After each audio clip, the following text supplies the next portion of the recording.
Hello students, in last video we started a topic called responses to the abiotic factors, and we said that total there are four types of responses to the abiotic factors. They are regulation, confirmation, migration and suspension. Different organisms respond differently to the abiotic factors. Some respond via regulation, some will respond via confirmation, some will respond via migration and some will respond via suspension. And we have seen two kind of responses. We have learned about regulation and we have also learned about confirmation. And today we are going to discuss the remaining two types of responses, which are known as migration and suspension.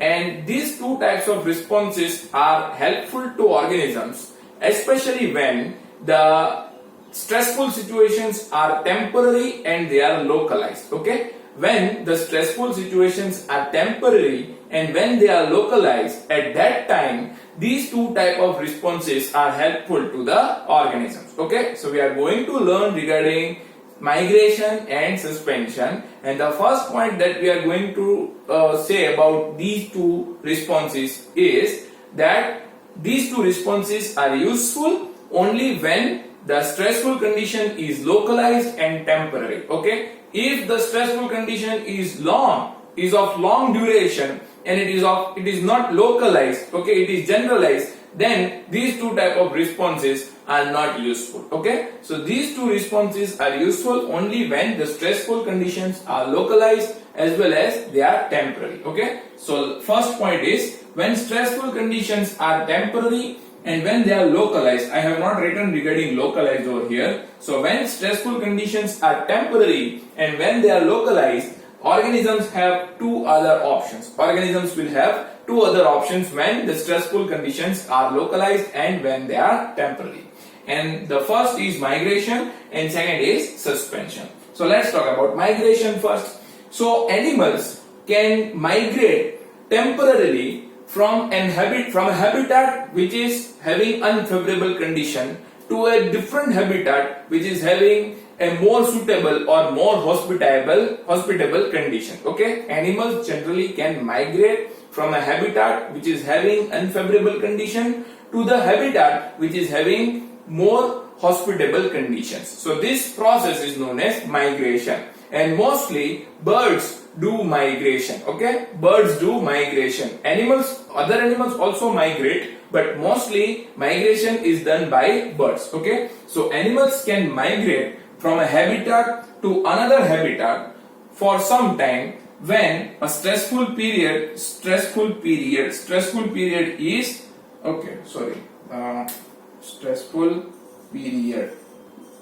So sentence is animal can migrate from one habitat to another for some time, and when the stressful period is over, they will return to their original habitat. This is known as migration. Generally, animals migrate from one habitat to another habitat during stressful condition, and when the stressful period is over in the original habitat, they will return to the original habitat. This is known as migration. Okay, say for example, humans migrate from Delhi to Shimla during summer season. Okay, we can give the example of that. We can give an analogy regarding that. An analogy is that humans generally migrate from Delhi to Shimla to avoid the heat of summer. Okay, that is the analogy we can give for migration. And many Siberian cranes which are coming from Siberia are known as Siberian cranes. So many Siberian cranes visit Kyoledyo National Park of Bharatpur in Rajasthan during the winter season. Okay, many Siberian cranes visit the Bharatpur National Park, Kyoledyo National Park, situated in Bharatpur in Rajasthan during the winter season. So this is known as migration. So what is migration? Migration is the process adopted by animal in which they travel from one habitat to another habitat which is more hospitable, and when the stressful period is over in the original habitat, they will return to the original habitat. Okay, and analogy for that is the migration of human being from Delhi to Shimla during summer season, and mostly birds will do migration. Mostly birds do migration, and many Siberian cranes come to Keoladeo National Park in Bharatpur in Rajasthan every year in winter season. Okay, so this is all about migration. Let's talk about suspension. What is suspension? In lower plants like algae, fungi and bacteria. In lower plants like algae, fungi and bacteria, when they face unfavorable condition or when they face stressful condition, they produce spore. They produce spores, and these spores are having thick wall, so these spores can survive the unfavorable conditions. Okay, the lower plants like algae, fungi and bacteria, when they face unfavorable conditions, they will produce spores which are having thick walls, and these spores, due to their thick walls, they can survive in the unfavorable condition. They are released in air currents, they travel to different habitats, and when the suitable conditions are there, they will germinate and give rise to new plants. Okay, they will germinate and they will produce new plants in the new habitat. So this process is known as suspension.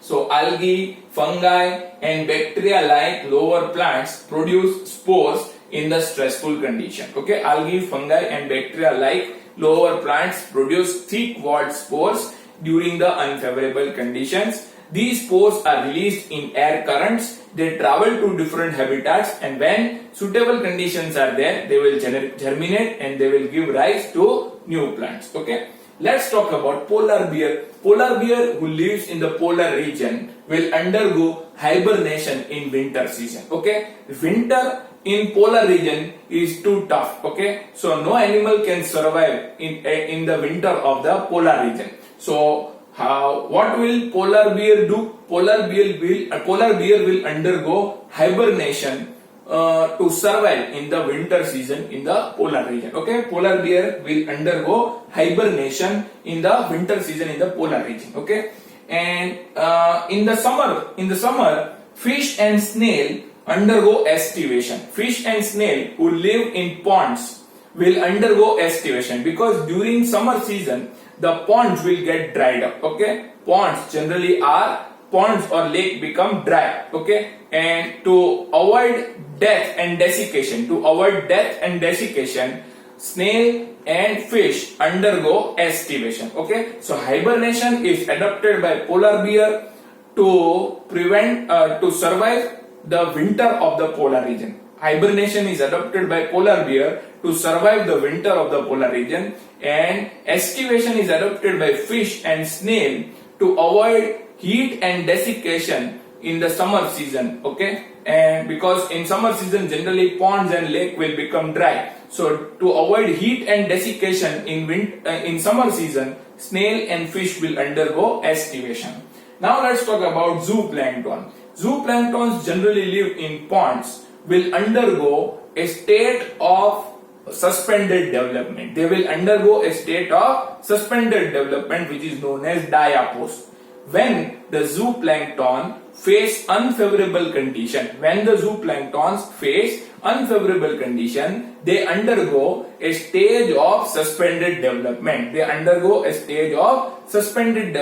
Which is known as diapause. Okay, so they will pause their development which is known as suspended development. Okay, so that is known as diapause. So zooplankton undergo diapause, which is also known as a stage of suspended development. And let's talk about higher plants. In higher plants, generally seeds are means of dispersal. Okay, seeds are means of dispersals. Okay, seeds help plant to be dispersed into the new area. Okay, so seeds are used for dispersal. But apart from that, when unfavorable conditions are there, these seeds will help plants to survive in the unfavorable condition. These seeds will help plant to survive in the unfavorable condition. How? By going in dormancy, by undergoing in dormancy. So when unfavorable conditions are there, the seeds undergo dormancy. When unfavorable conditions are there, seeds of the higher plant undergo dormancy, and when suitable condition is returned, like when high moisture is there, when proper temperature is there, these seeds will germinate to produce new plants. So in higher plants, generally seeds are useful for their dispersal. But apart from that, when the unfavorable condition is there, these seeds will undergo dormancy, and these seeds will survive for long years during dormancy period. And when the stressful period is over, and when suitable temperature is there, when suitable moisture is there, these seeds will grow and will produce new plants. Okay, so in higher plants, seeds undergo dormancy to survive the unfavorable condition. Zooplankton undergo diapause, which is known as a stage of suspended developments. Fish and snail exhibit estivation in summer season. Polar bear exhibit as hibernation in winter season. And algae, fungi and bacteria produce thick walled spore which are dispersed in air, and when suitable condition is there, they will germinate to produce new plants. So this is all about suspension, and this is all about migration. So we have covered all responses to the abiotic factor. They are regulation, conformation, migration and suspension. In next slide we will talk about adaptation. Okay, so we will discuss adaptation in detail.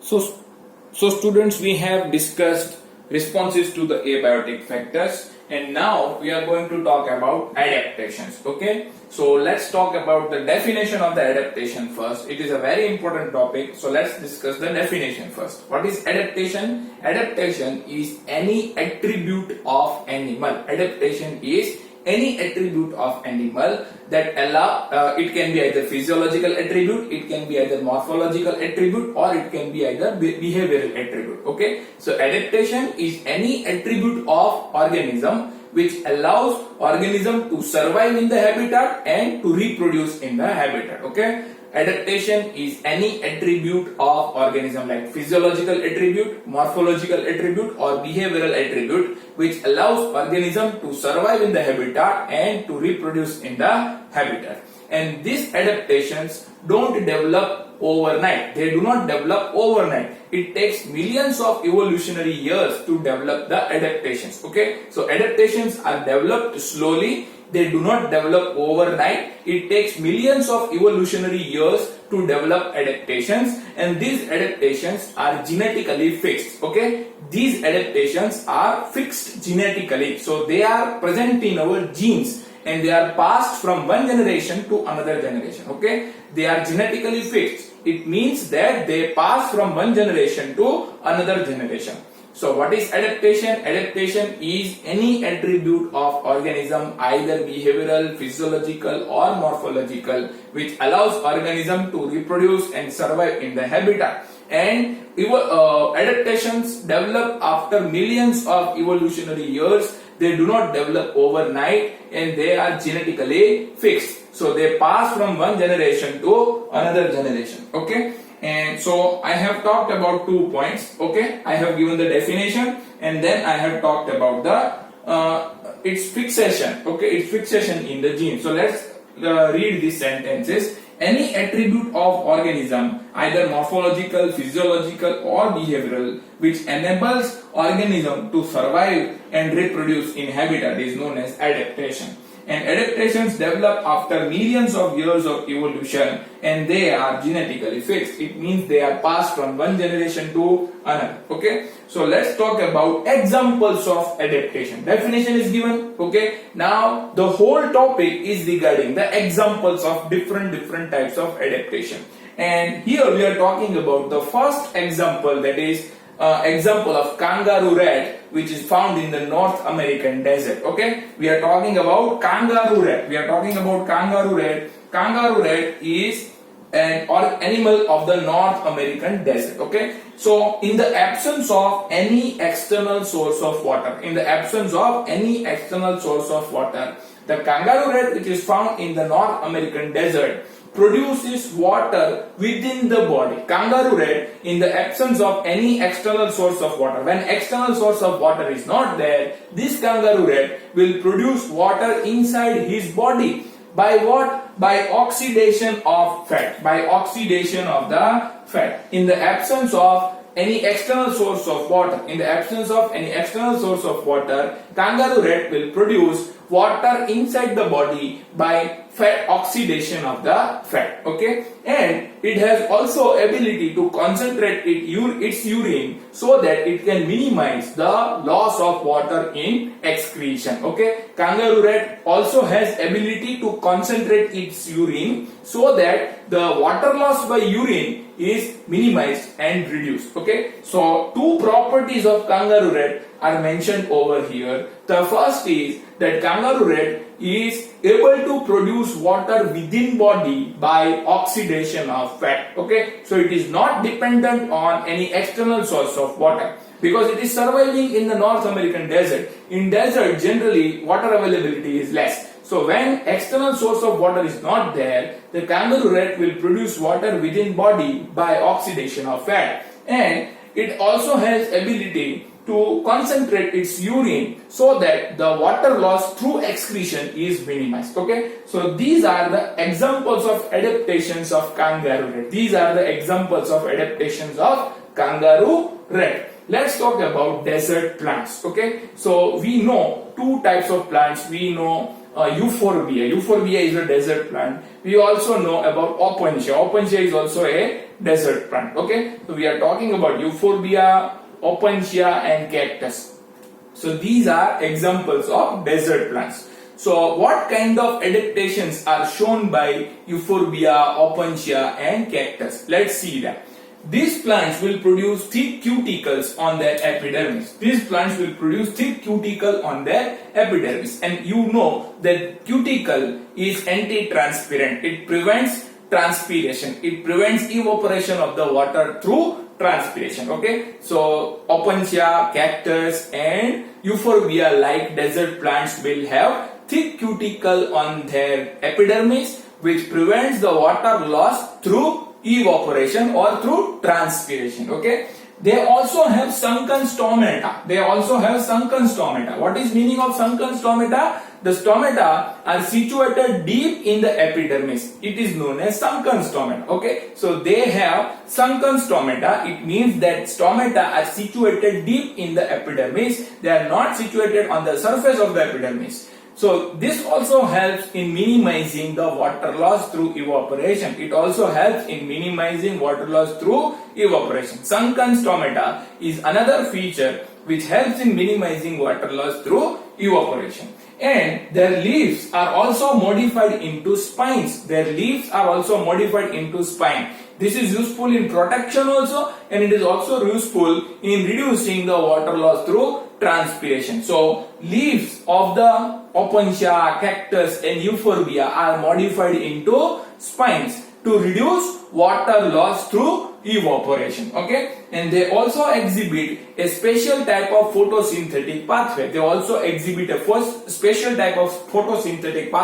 Which is also known as crassulacean acid metabolism. Okay, they also show a specialized type of photosynthetic pathway which is known as crassulacean acid metabolism. In this type of photosynthetic pathway, the stomata remains closed during daytime and they open during night. Okay, in this type of photosynthetic pathway, stomata remain closed during daytime and they remain open during night only. So we are talking about the adaptations of the desert plant. We are learning adaptations of the desert plant. In that we say that desert plants have thick cuticle on their epidermis. They also have sunken stomata. Their leaves are modified into spine, and they show special type of photosynthetic pathway which is known as crassulacean acid metabolism, during which the stomata remains closed during daytime and they open only in the night. Okay, and here in desert plants the photosynthetic function is taken over by the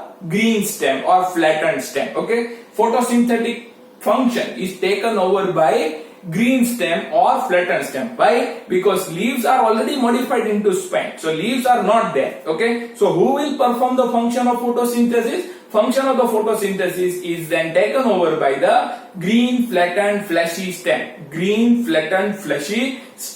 Which is found in Opuntia. In Opuntia, if you see the figure of the Opuntia, you will find that they have flattened stem which is green in nature, okay, and it is fleshy in nature, okay. So photosynthesis is done by flat stem. So these are adaptations of the desert plant. These are adaptations of the desert plant. See, in the topic of adaptations, we have given the definition of the adaptation first, and then we have started giving examples of the adaptation. And the first example that we gave is of kangaroo rat, and the second example that we are giving is of desert plant, okay. And now we are going to talk about Allen's rule, okay. We are learning adaptations. We will talk about the examples of adaptation. First we talked about kangaroo rat, then we talked about desert plant, and now we are going to talk about Allen's rule. According to Allen, who is a scientist, generally organisms or mammals who are living in the polar region, will have shorter ears, and shorter limbs, okay. According to Allen, who is a scientist, the mammals who are living in the polar region will have shorter limbs and shorter ears. Why? To minimize the heat loss. This rule is known as Allen's rule. This is nothing but a kind of adaptation only. Okay, if any mammal wants to survive in the polar region, what he will do? He will reduce the size of the ears, and this does not happen overnight. It takes long evolutionary time to develop this kind of shorter limb and shorter ears, okay. So according to Allen, the mammals who are living in the polar region will have shorter limb and shorter ears, because of which they can reduce the heat loss. And let's talk about aquatic mammals like seals. Aquatic mammals like seals have thick layer of fat under their skin. Aquatic mammals like seals, which live in the polar region. Seals are generally found in the polar region, okay, seal. So aquatic mammals like seals who live in the polar region, they have thick layer of fat which is known as blubber under their skin, and this works as cushion also, and it prevents the heat loss.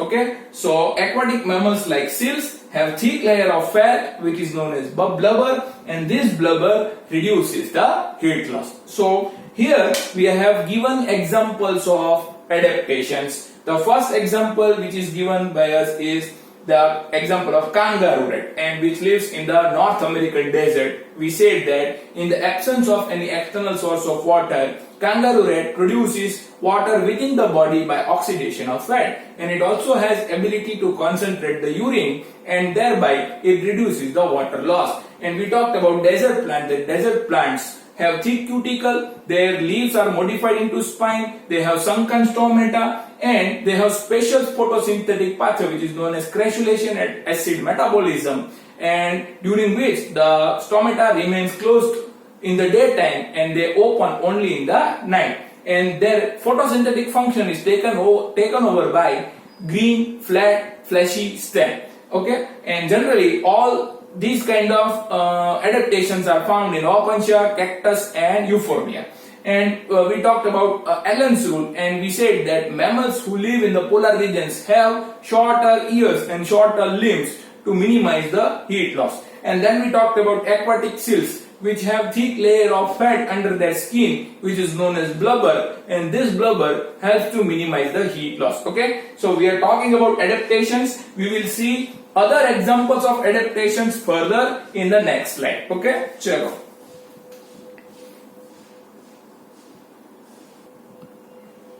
So students, we are learning adaptations, and we have seen examples of kangaroo rat, we have also seen examples of desert plant, we have also seen Allen's rule, and we have also seen example of seals, okay, which are found in polar region.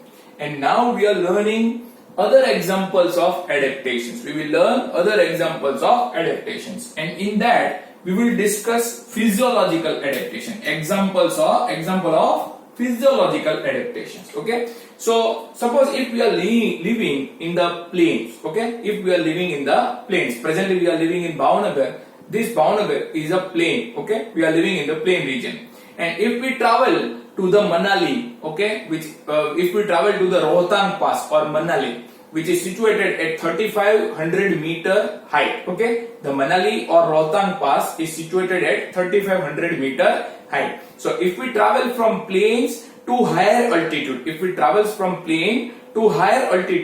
then our body will start showing symptoms of mountain sickness. Our body starts showing symptoms of the mountain sickness because in Manali the oxygen pressure in the air is low. In Manali. Okay, we are talking about example of physiological adaptation, and in that we said that if we go from plain region to the mountain region, if we go from plains to the mountain, like if we go to Manali Rohtang Pass, which is situated at 3500 meter height, okay, so our body will start manifesting symptoms of the altitude sickness, and this altitude sickness, the symptoms of this altitude sickness include fatigue, palpitation and lethargy. Okay, sorry, nausea, fatigue and palpitation. And over the period of time, our body will get acclimatized, and then the body will itself stop showing the symptoms. Why? We will discuss that. Okay, why does our body stop showing symptoms? Initially, it was showing symptoms like nausea, fatigue, and palpitations. But why does the body gets acclimatized gradually, and why does it stop showing symptoms of altitude sickness? So let's discuss that. So example of physiological adaptation. If we go from plains to Rohtang Pass in Manali, which is situated at 3500 meter height, our body manifests symptoms of altitude sickness. Our body starts showing symptoms of altitude sickness. And why does the body shows these kind of symptoms? Because of the low oxygen pressure in the air. Okay, at Manali, at Rohtang Pass, the oxygen pressure in the air is low. So our body will show symptoms of altitude sickness. And what are the symptoms of altitude sickness? Symptoms are nausea, fatigue and palpitation. What is palpitation? Palpitation is hearing of heartbeat in ear. Is known as palpitation. Okay, so nausea, fatigue and palpitation, these symptoms are manifested by our body when we go to Manali or Rohtang Pass. But gradually our body gets acclimatized and it stops showing symptoms. Gradually our body gets acclimatized and it stops showing symptoms. How? It stops showing symptoms by increasing RBC production. Our body will increase RBC production. Our body will increase the breathing rate, and our body will decrease the affinity of hemoglobin for oxygen. Okay. Initially our body will show symptoms like nausea, fatigue and palpitation. But gradually the body will get acclimatized and it will stop showing symptoms. How? By increasing RBC production. Okay? By decreasing affinity of hemoglobin for oxygen and by increasing breathing rate. Okay? So our body shows physiological adaptations there. And what kind of physiological adaptations are shown by body? Increase in the RBC count. Okay? So it will increase the RBC production, increase in the breathing rate. Our breathing rate will get increased, and decrease in the affinity of hemoglobin for oxygen. So hemoglobin will decrease its affinity for oxygen at the mountains. Okay, so these kind of adaptations are shown by our body, and gradually the symptoms of mountain sickness or altitude sickness will be relieved. Okay, symptoms of mountain sickness. Mountain sickness is also known as altitude sickness. Okay, so the symptoms of mountain sickness or altitude sickness will be relieved gradually by our body only by showing this kind of physiological adaptations. And these adaptations are increase in the breathing rate, increase in the RBC production, and decreasing affinity of hemoglobin for oxygen. So this is how our body shows physiological adaptations when we travel from plain to the mountain. Okay, and due to this only, the tribes which are living in the mountain region, because of this reason only, the tribes which are living in the mountain region have higher RBC count and higher hemoglobin count than the people who are living in the plains. Okay, the tribes who are living in the mountain region, generally they have higher RBC count and higher hemoglobin count in their blood than the people who are living in the plain region. Okay, so the people so the tribes who are living in the mountain region will have high RBC count as well as high hemoglobin count than the people who are living in the plains. Okay, due to this reason only. So we have discussed an example of the physiological adaptation. Let's talk about other adaptations. See, in our body, all metabolic reactions occur at 37 degrees Celsius. Okay, in our body, all metabolic reactions occur at the 37 degrees Celsius. But some bacteria like archaebacteria who live in hot thermal springs, okay, and deep hydrothermal vents. Archaebacteria live in hot thermal springs and deep hydrothermal vents. They can survive at temperature more than 100 degrees Celsius. In our body, all metabolic reactions occur at 37 degrees Celsius. But archaebacteria who live in deep hydrothermal vents and thermal springs, they can survive even at 100 degrees Celsius. So they also show a kind of adaptation. They also have a specialized kind of adaptation. Okay, and many fish who live in the polar regions or Antarctic waters, many fish who live in Antarctic waters are able to survive in sub-zero temperature. Many fish who live in the Antarctic water are surviving there at sub-zero temperature. So it means that they are also having some kind of adaptations to survive at sub-zero temperature. Okay, so fish who live in the Antarctic waters, they are able to survive in the sub-zero temperature.